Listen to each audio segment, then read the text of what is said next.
This is Extra Paycheck Podcast, episode number 53. You're listening to Extra Paycheck Podcast, where you will learn how to build and grow your own successful online business. Now, here's your host, Alex Soul. Welcome to yet another episode of Extra Paycheck Podcast. This is episode number 53, and this week's special guest is Jesse Lakes. Jesse co-founded Genius Link, a tool that helps online marketers, affiliate marketers, and many other people to make more money and do it more efficiently. Very, very important episode for online marketers, so enjoy today's show. Hi, Jesse, and welcome to the Extra Paycheck Podcast. Thank you. I'm excited to be here. Jesse, please tell us a little bit more about yourself, your background, and what is that you do right now as a business? Those are good questions. Yeah, I hope you're comfortable. Sure. It's a little bit of a story.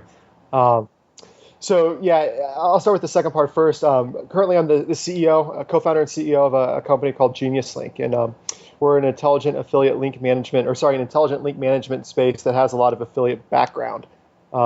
So that affiliate background, I guess, is kind of my segue into the longer story about kind of the individual pieces that got me here. But wow, big step back.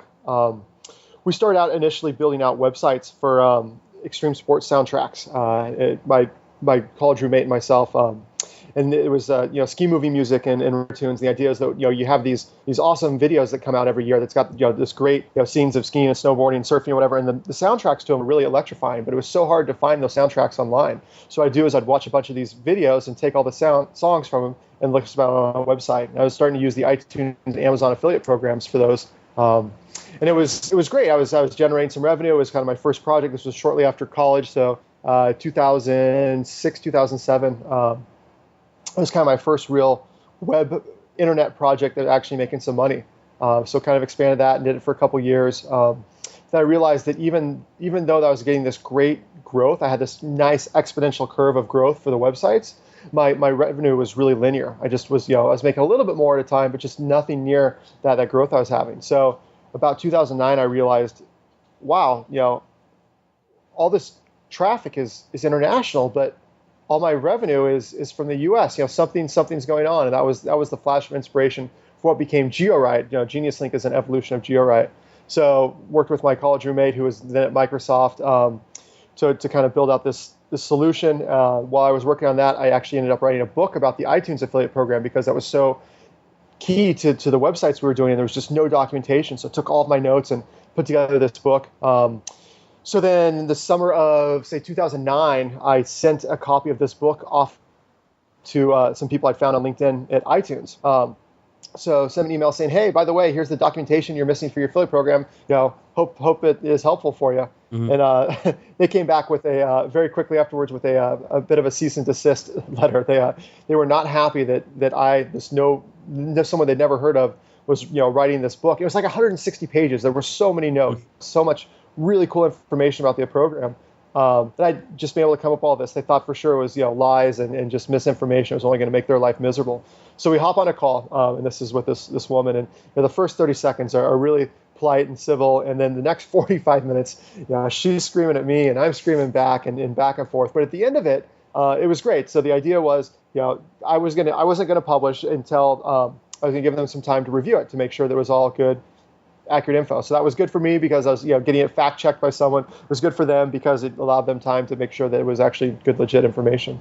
So a couple of weeks went by, and then she offered me a job. So she needed some help managing the affiliate program. I obviously knew something about the affiliate program. So the whole GeoWrite story kind of took a bit of a left turn. So I went off. I was a raft guide bum beforehand. I was working on these geek projects, and then I was working as a commercial whitewater rafting guide. So this was a really cool opportunity for me to start working for a company I always idolized, and a program I was really excited about. And then my co-founder was able to kind of keep iterating on the GeoWrite project, which was kind of combining these different pieces so that one link would work across the board, so that my exponential growth in traffic for the website would also be an exponential growth in revenue. So I went to iTunes for a couple of years, expanded the affiliate program significantly, but ultimately realized that the corporate cup of tea is not for me. It was great living in Cupertino, working on some really cool projects, working with an awesome team. But at the end of the day, I'm more of an entrepreneur than I am a corporate guy. So left there. My wife and I ended up moving to Seattle, where my co-founder had moved after college, and we kind of doubled down and made this reality. So iTunes was first, and then we started working on Amazon, and now we've evolved to be kind of an open link management platform where you can use our service for any link, as long as Google says it's not a bad one. And you can do a bunch of different cool stuff with that. But really the roots are, again, in kind of the iTunes and Amazon space, where you have all these different storefronts internationally, and you need one link that'll kind of combine those. So if someone clicks on it from the UK, they don't get sent to Amazon.com or the US iTunes store. They get sent to the UK iTunes store or Amazon.co.uk, where they're able to actually buy the book or the pair of shoes or whatever as easily as possible. So, wow, that was a bit of a tangent. Sorry, I got to take a breath there. Oh, that's awesome, Jesse. And I'd like to just repeat that for the listeners of the podcast. Well, one of the reasons that I'm interviewing Jesse today is because I signed up to their service, Genius Link. Why I did that? Here's the thing. I noticed that 65% of my traffic comes from USA, and about 20% of my traffic comes from United Kingdom and Canada altogether. It's a bit more from Canada, a little bit less from UK. And since I do have affiliate offers, affiliate links from Amazon on my site, normally all of my links are to Amazon.com, which means that if a customer from the US buys through one of those links, I will make a commission. Now, if a customer or visitor of my website who's coming from Canada or UK or any other country will go to that link, and they would end up on an American Amazon, which most likely will not ship to their country, so they'll just go on their own Amazon and order the product anyway. But I'm not getting a commission. So in this case that I'm mentioning right now, it's a 20% of traffic that I'm potentially losing commissions. So I've heard of this awesome service called Genius, and I went on it and I tried it out, and I already had one little disclaimer here. Before you use that, you'll need to sign up to affiliate accounts with other countries, let's say Amazon.ca, Amazon.co.uk. So, and it's a breeze, especially what I did. Another suggestion here, what I did when I signed up to those programs, because sometimes there are people complaining that Amazon's taking too long to approve them. Sometimes they don't approve new affiliates. So I would just mention, I have been a long-time affiliate with Amazon.com, and I just want to expand to new markets, and they will approve you in a heartbeat because they know you're already working with them anyway. So they'll just happy to approve you. So Amazon approves me. Now I set up one single link to a product using Genius Link. And what happens that Genius Link detects which country the person is coming from. So let's say if it's a Canadian visitor, the link will send them to Amazon Canada. If it's a USA visitor, the link will send them to Amazon USA, and I will get a commission regardless in which marketplace they buy. So this is just one of the examples of how you could use the service, and I completely love it. And when I realized the potential and how it works, Jesse, the first thing I was like, oh my God, this is genius. And the second thing I was like, it took me years to even think that something like that might exist, because I'm not a programmer or anything of that sort, so I couldn't even imagine that this kind of technology or service is actually possible. Yeah, well, thank you. Sure. I'm honored. And you explained the use case exactly, and that's one of the big things for us, especially in the early days, is there's such an education piece to it, is that most people, especially here in the US, we're so used to all these services being just focused on us, Amazon.com and iTunes and eBay, etc. But these massive corporations, these big brands, have built out all these other country and region specific storefronts, because someone in Germany wants to read about a product in German. They want to pay in euros. They don't want to pay a bunch of taxes they don't have to pay. They want the shipping to be as fast as possible. So as a result, you have the German version of all these major brands. And pushing everyone to that one storefront, that's awesome. 2/3 of your traffic, you're seeing great success there. But again, like you said, that UK visitor, maybe they'll buy and maybe they'll pay that extra arm and a leg for the shipping, but Probably not. They're probably exactly just going to jump over to amazon.co.uk and buy the product there, if they even do at all. Every single hurdle you put in front of someone to be able to buy something is one more chance for them to abandon. So if you can eliminate as many hurdles as possible, your conversions are going to go up. And that's been kind of a truth that we've really tried to live by, is just focus on the user experience, make it as seamless as possible for them. Yeah, and I hope people will start signing up to your service once they listen to this podcast, because what I really love also about your website is, well, the actual website, how it looks inside of it, the user interface. That's how we call it, right? I love the stats that you provide and the way you provide them. There's all this easy to understand graphics and showing you how many clicks that came to your links, and all these awesome stats and all these things that actually, I think, make the service that much more valuable to people. Thank you. Yeah, no, that's two different points on that real quick, if I may just interject, is, first of all, thank you. I am such a nerd that I love stats and numbers and graphs. And it's such a battle between myself and our designer. He wants to keep things as simple as possible, and I want the ability to find, to answer any question at my fingertips. So it's always such a compromise to figure out, what is easy and enjoyable to look at, where you can dig in a little bit deeper when you need be, but it's not overwhelming. This whole analysis paralysis, it's real. You put too much information in front of someone, they freeze up. They're not going to move forward. They're not going to use the tool. So what's the right level of information to kind of go forward with that? And the second point, what was the second point? I already forgot. My apologies. Yeah, never mind. The second, I'm just wondering what could it have been. Yeah, the second it point. was a good one too, I'm sure. Because I mentioned that it's user friendly and it's easy to use. It's not, there are graphics, and it's something that some people will enjoy more than others. But what I really enjoy is the way you build the actual interface, the user panel. That it's not intimidating. It's not like you have to really look for stuff and try to understand, what are they showing me? What are these numbers? What are these graphs? It's like in your face, and it tells you this is what it is. Awesome. Well, we didn't get that right on our first try. What you're seeing is probably the fourth iteration of our dashboard. It's taken a long time to get there, and it's I think going back to obviously I'm a big fan of Apple. I drank the Kool-Aid years and years ago, but look at something, and Apple products usually look just so simple. And having been able to kind of peek behind the hood a little bit, and from working on our own stuff, it takes so long to make it so simple. And that's one of the biggest lessons that I've learned in the just kind of entrepreneurial push, is that simple is easy, just bust it out. But no, simple is really hard. Yeah, totally. Because you have to pack all the needed information into simple, without making it not simple, and that means you have to sacrifice some things, and you have to figure out which parts you will be getting rid of in order to push other stuff. So it is complicated. And Jesse, I wanted to ask you, maybe give us a few more examples on how Genius Link could be used for online marketers. Yeah, great question.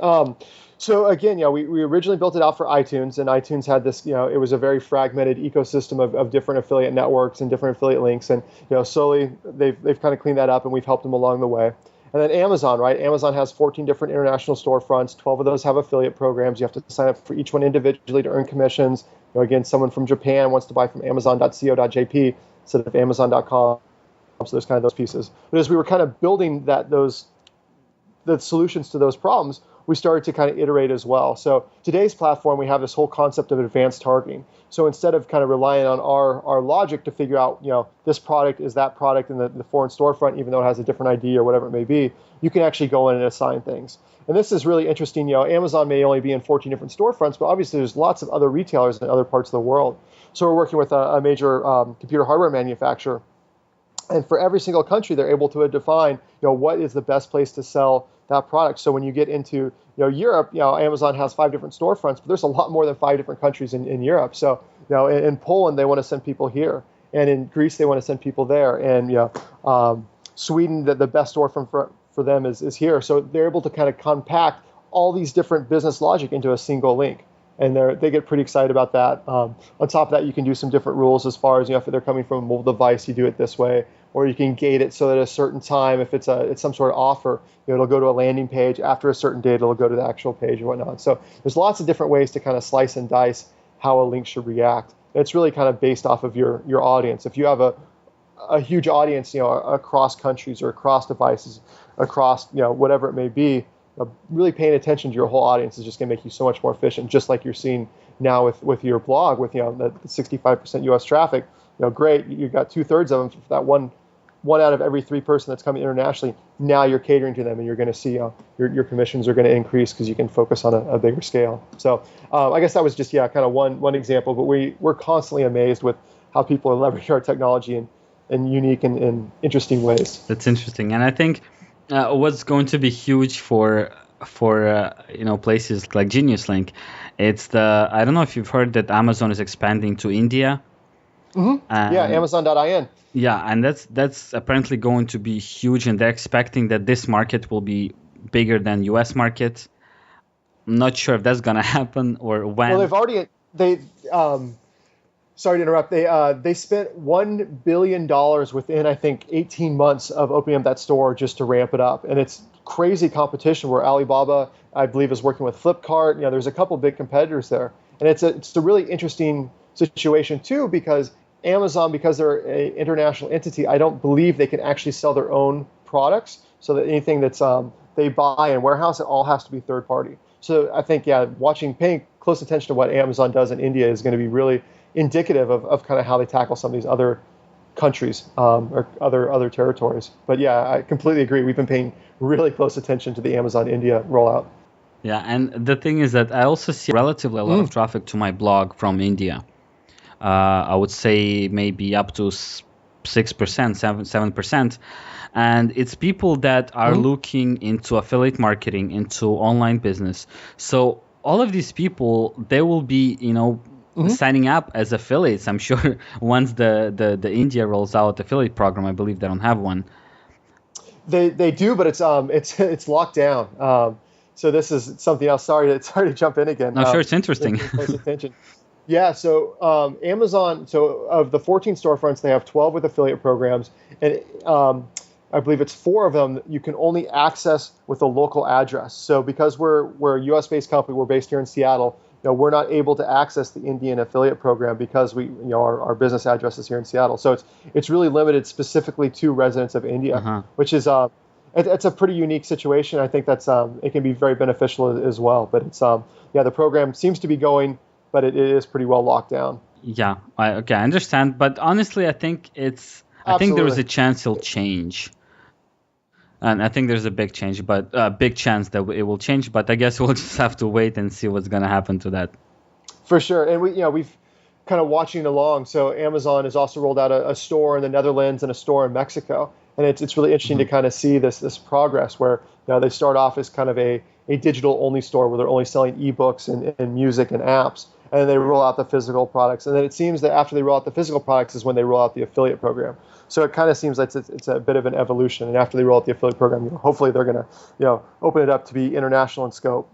So we will definitely see. Yeah, totally. And just a few years ago, I was really pissed off when I would want to buy something from Amazon.ca. And they would have nothing. They would just have like ebooks and music. Exactly. And when I started seeing physical products, I was like, oh my God, like finally we're getting physical products. Although we are getting overcharged on most things compared to US, but it's still, we have that chance now. And I think Mexico, I'm not sure because I'm also a seller on Amazon. And I've been asked by Amazon if I want to apply as a seller in Amazon, in Mexican Amazon. I was like, wow, that could be big also. Yeah, so that one again was a digital only store for quite some time, and they rolled out a physical store in I think May or June of last year, and they rolled out an affiliate program again. And the affiliate program is specific to only residents in Mexico, and that happened in August or September. So again, we pay pretty close attention to make sure that as soon as the store rolls out, it takes just a little bit of tweaking on our side, but we have to update it to be able to query their API for the products. But then our link is going to automatically work in that store as well. So if Amazon opened up a storefront in Antarctica tomorrow, within a couple hours, the links that you built using our service will start working for clicks from Antarctica as well. That's great actually. But that's what makes a great company. You guys you don't have a choice. You have to pay attention to all of these things. Yeah, for better or worse. No, it's really interesting. Again, being Seattle based, they're in our backyard as well. And it's a very unique company and it's fun to watch. Jesse, I'd like to go a little bit back into your personal story. And you told me that you had left your corporate job, you moved out to Seattle, right? With your co-founder, and you started building this. It's Genius Link. It was a previous company that you started building, right? Yeah. So GeoRiot, and then GeoRiot we rebranded. So technically, it's still GeoRiot Networks Inc., which is S corp registered in the state of Washington, blah blah blah. But we've rebranded it as Genius Link. So GeoRiot became Genius Link. It's the same fundamental technology. It's the same code base. It's the same client. It's the same people. Okay, cool. So the real question is here: how did you make that jump from, just into this company? That's what I'm gonna do from now on. And it's kind of, it's hard because it's never. There's no guarantees of any sort. Exactly. There's no paycheck coming in every week or every 2 weeks. How did you do that? How did you decide to do that? So good question. Again, my time at iTunes and at Apple was great. I really enjoyed it. But it got to this point where, with the affiliate program in particular, I wasn't being challenged like I had before. I was, when I first came in, there was a lot of problems to solve. I was really excited to solve those, and it was great because it was really pushing me. And towards the end there, I had a great manager. I was on a great team, but I just got kind of bored. It just wasn't quite the same challenge that was before. And some people will just be happy with that and duck out of work just a little bit early to go surfing or mountain biking. And just I didn't feel good about that. So it took a lot of soul searching, a lot of good conversations with my wife, but ultimately, I just saw that this problem that we were solving with GeoRiot before I left for Apple was only getting worse, and it just kept tugging at me. So I probably didn't do the smartest thing by leaving a really comfortable, cushy job to strike it out. But in my heart, it was what I needed to do. That being said, I delayed it as much as possible to make sure the company had some sort of stream of revenue. I made sure that my finances were in a good spot. I was as smart about it as possible, I'd like to think, where it wasn't just this rash dive in. There's, I don't know who said this, but there's two absolutes in life, right? Gravity and time. Anything else you can mess with, but you can't change time and you can't change gravity, right? So when you do a startup and you don't have good revenue flow or whatever, time is against you. But as soon as you have good revenue and you're profitable, at least break even, time can be on your side. So that's something that is really important. And, I waited as long as I could. Time wasn't quite on my side, but I saw that it was going to happen sooner than later. So it was just ultimately it was time. In my heart, and the company was kind of growing to a point where I can dive off. My co-founder had pushed it forward. It was time to rejoin and make things happen. Oh, I love that, man. Thanks for sharing. And I've had some entrepreneurs on this podcast who did complete opposite of what you did. Mm-hmm. They had, let's say, pretty comfortable 6-figure a year salary job. Mm-hmm. And they were just so unhappy and miserable at that job that they would just quit cold turkey without knowing what they want from life. They said, I know I want to do something on my own. I don't want to have a boss. I don't want to have a job. But I had no clue what I would do. So I just quit. And then I started figuring it out. That's awesome. It is awesome. But see, the thing is, I think in reality, this scenario will not work for most people. I would agree with that. The people that can do that, props off to them. I think that's good for them. They're obviously much smarter than I am to be able to pull it off. But that wasn't my move. I'm a bit more cold and calculated than that, I guess. Well, see, I don't agree. I don't think there is anything to do with being smart or not smart or anything. It just we're all really different. We have different traits.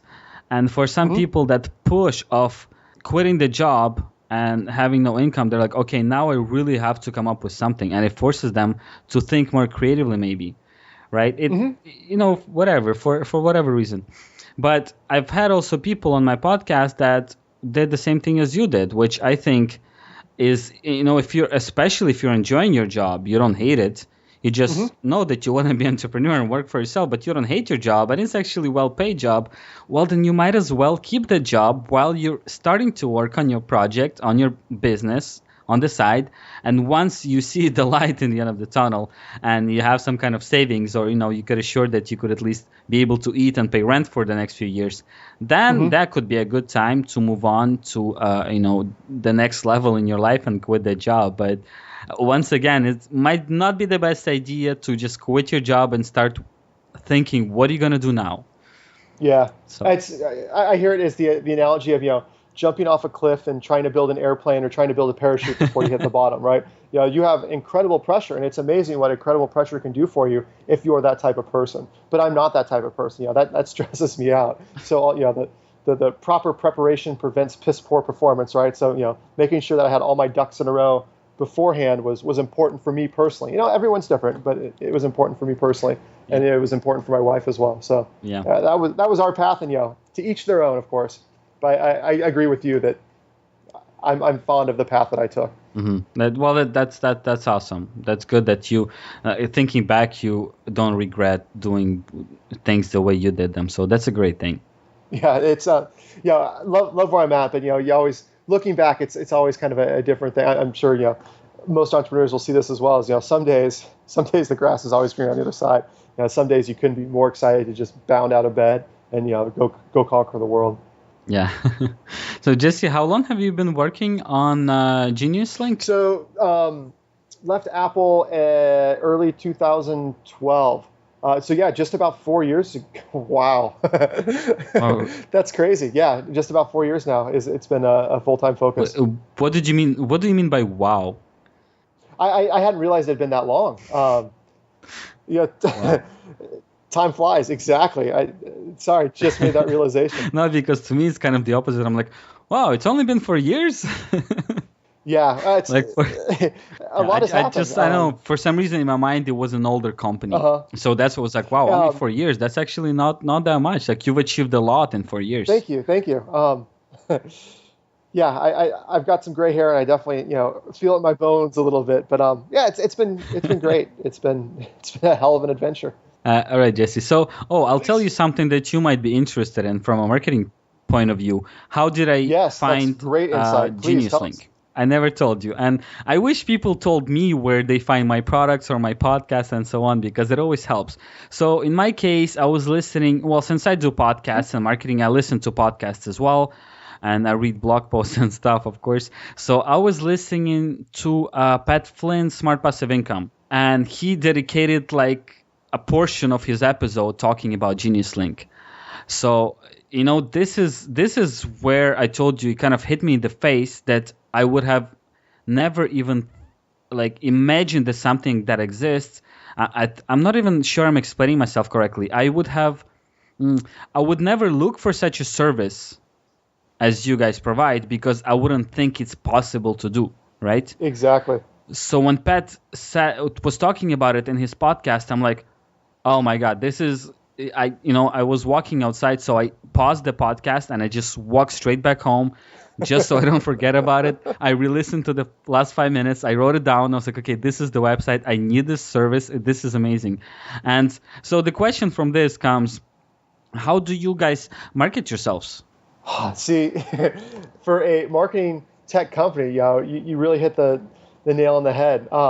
We have a really hard time marketing ourselves, and it's for exactly that reason, right? We can go buy all the traffic we want, but unless you understand the problem we're trying to solve, you're just talking on deaf ears. And that's I'm looking at a whiteboard now, and it's got scribbles and scratches across it, just trying to figure out exactly that problem. How do we start a conversation that people are listening to help explain that? And it's the influencer marketing, working with people like Pat Flynn has been one of the most effective by a long shot, but it's also really hard to replicate the success we've had when, Pat Flynn mentioned us. It's, the guy is brilliant, and we were so lucky that, we were able to get in front of him. He was able to use our tool and share that experience. But, the paid campaigns just really don't seem to work. We're doing more in social media, and that's working a little bit. But, at the end of the day, the best source of new leads for us is really referrals, having conversations, explaining the story, and having people kind of tell their communities and kind of going from there. And unfortunately, it's a harder one to replicate than just, ad buys or retargeting or whatever it may be. Yeah, totally. I understand you. And this is why I mentioned that it's not, see, like you're solving a problem that people don't even know they have. Exactly.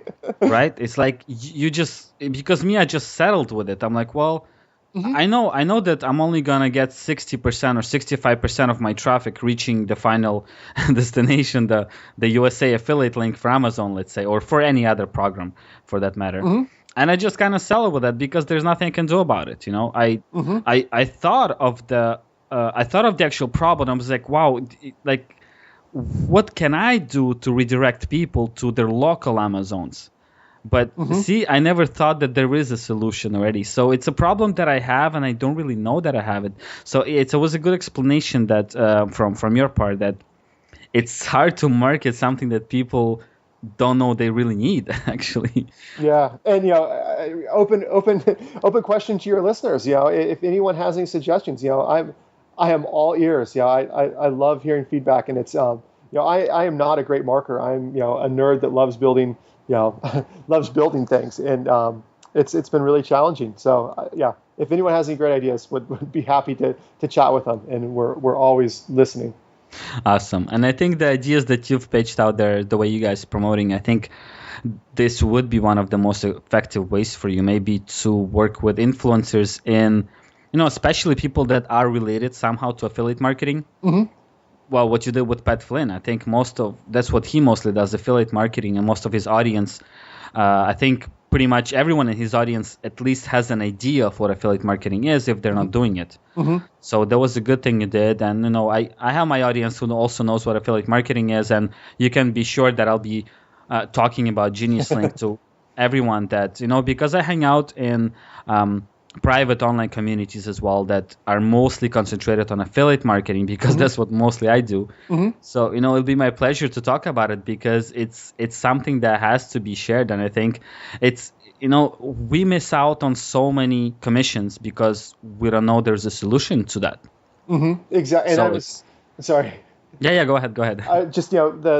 Our first kind of motto when we first started building it was every click counts, and the idea is that, every single one of your links should be able to add value to the end and should be valuable to your clients or your customers, no matter where they are. I think it's that fundamental value to us is really kind of giving us the success we are today. But just really sweating the details and just making sure that every single one counts. You're not going to blow off 30% of your traffic just because there's not an easy solution. We don't like that answer. We want to help you find that solution to make sure that you can take advantage of every single one of those clicks, every single user, every single time someone clicks on that link, it's an intent to buy. Let's make sure they can buy. See, and it's also it's a good solution for the consumers as well, because as we mentioned at the beginning of the episode, if person really, really wants the product, they would go to their own Amazon, to their own country's Amazon, and they would buy the product. But it's an annoyance. I would much prefer when I click on a link for a product that interests me, I would much prefer that it takes me to my local Amazon store and just buy it. So, it's not just for affiliates to make more commissions, for the user as well. Because as you mentioned, when someone clicks on that link, it's an intent to buy. They are interested and they want to buy it. So why are you going to piss them off by forcing them to go to another website, right? It's a win-win-win for everyone. Exactly. And it's I actually had that on a slide. One of our original pitch decks had that win-win-win, and I got laughed at for that a lot. But I completely agree that when you focus on the end user, and I think this is something that Amazon does incredibly well by being so customer centric. But we kind of adopted the same philosophy that the user experience before monetization. We want to make sure that your user has the best possible experience, and as a result, we're going to send people to some of the storefronts that don't have affiliate programs, because we feel at the end of the day that them getting a good experience is better than you trying to earn a little bit of a commission off of a mismatch, right? Sending someone to the wrong storefront. So it's, just being manic about making sure that people are treated, end users are treated the best possible way. It's led to some success on our side, and we're happy to see that people believe in that philosophy as well. Yeah, totally. That makes a lot of sense. And let's say on my website, when I recommend some tools and some resources, and I make it very clear that there are affiliate links, that I will make a commission if people buy. The thing is that probably half of the resources that I use, or tools or services, they don't have affiliate programs. But it doesn't. And we're one of those, yeah. It doesn't stop me from recommending them, And I'm like, yeah, sure, I'd like to make some commissions on sales, but if a service or a product is really good, I don't care if I can't. I just want my visitors to find value in what I share, the information or the tools that I recommend, right? Exactly. So it's not going to stop me from recommending something, and vice versa. If something has a good affiliate payout, but I don't like the service, I'm not going to recommend it, because, well, I don't like it. I don't want to recommend something I don't like. And it has happened to me several times that I've stopped working with several programs because I didn't like them or they really messed up customer support or whatever. And I stopped using them and I took them off completely from my site, and I replaced them sometimes by services that don't bring me any money. But at least I know that my visitors will be probably as satisfied as I am with the service. And that's so awesome. I've been playing in the affiliate space for over a decade now, and affiliate has always had a little bit of a negative connotation with it, right? It still does. I think and I think it's exactly for the opposite of what you just described, right? Is that the people are recommending products that are not great products that they don't believe in. And, it just becomes spammy and just it doesn't work out. And it's great to hear you say that. I know Pat Flynn really believes in that. Just adding as much value as you can to your community, and as a result, their monetization opportunities will come through. But as long as you focus first on adding that value, it's all going to work out. So I'm glad to hear we're like minds. Thank you. All right, Jesse. So I'd like to ask you a few more questions about, I guess, the life of Genius Link, and I'd like you to share the darkest part of your venture and your relationship with Genius Link. Has there been a moment when you thought that's it, that's the end of Genius Link, it's not going to work out, or something of this sort? Yeah, I mean, there's definitely been some very dark moments, and I think any entrepreneur at any stage of success is going to say that as well. It's just kind of I think the nature of the beast. One of our biggest challenges happened 2.5 years ago, right? So iTunes was where we started out, and we had the most background, and we had a great solution. We were really one of the only services that offered this. We had just this great pickup, especially in the mobile app space. So mobile app developers were using our links to cross promote their other apps, and it was the days of the App Store just blowing up. And we had this amazing revenue trajectory. The company was just my co-founder, my wife and I, and an intern. And things were looking really good. And then because I have a good relationship with iTunes, they invited me in and shared a little bit of advanced information about how they were going to change the affiliate program. And all of a sudden, this great revenue curve, it just plummeted. It took them about 6 months to roll that out, but we saw our revenue drop significantly, and that was pretty dark. We knew it was coming. We had 6 months to start making those changes, but that hurt. But because of that, we were able to really start to focus on Amazon and adapt our methodologies and our philosophies on how to do link translation to one of the largest e-commerce marketplaces in the world.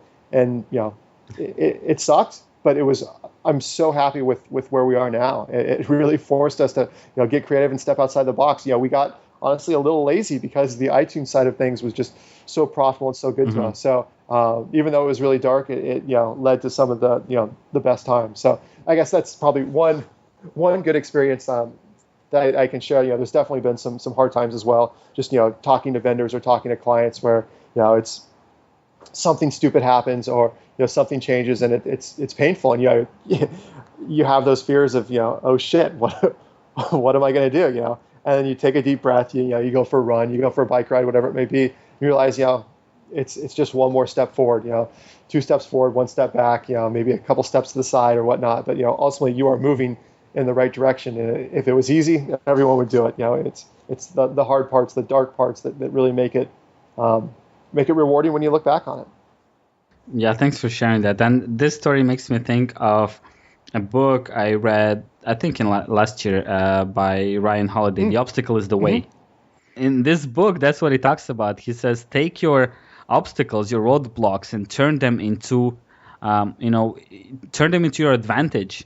And that's pretty much what you did. You took an obstacle, you took a roadblock of losing, at least maybe temporarily losing iTunes affiliate program, into expanding to other affiliate programs, because there's so many of them, as you're mentioning, Amazon being the biggest in the world.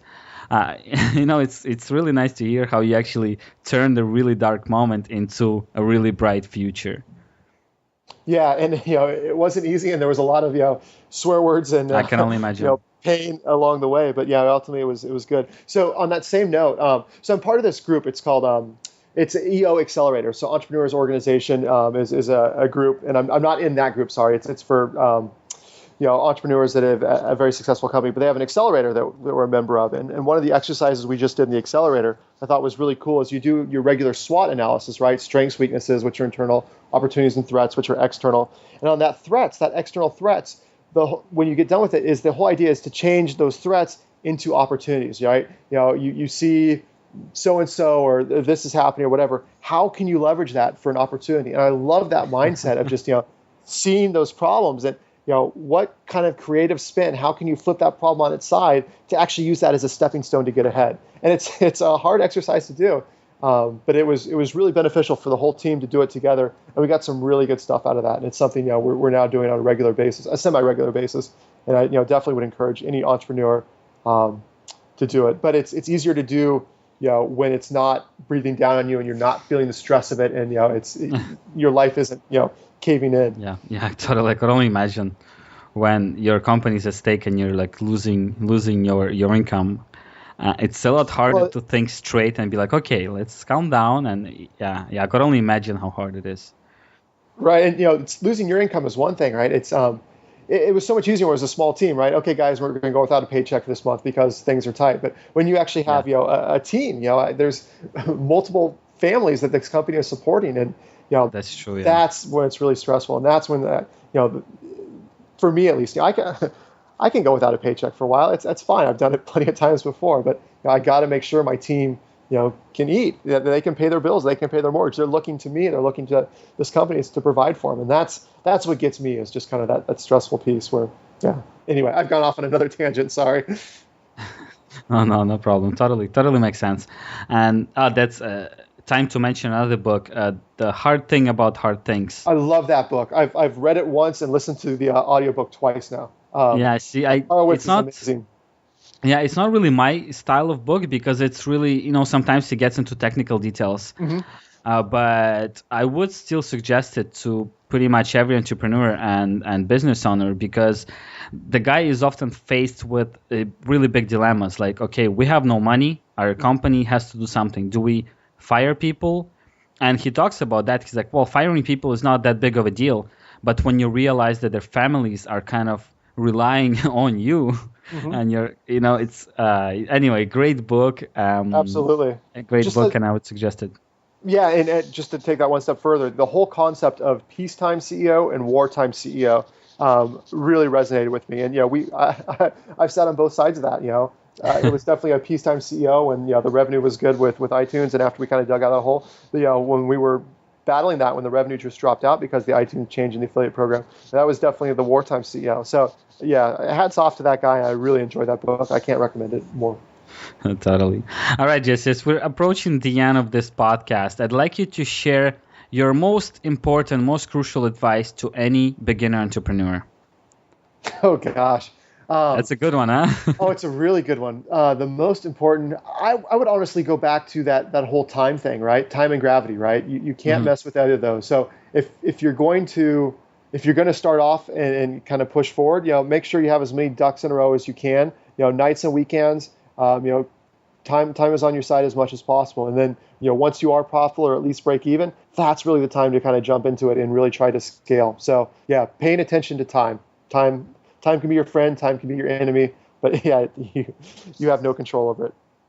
Thanks for sharing that, Jesse. And before you go, could you please tell us where people could find more about you, about your company, and sign up to Genius Link? Absolutely, yeah. So Genius Link, the domain is actually fairly simple. It's just geni.us, so genie.us, so Genius. From there, there's a contact, or you can also ping me. It's Jesse Lake, so JL@Genius.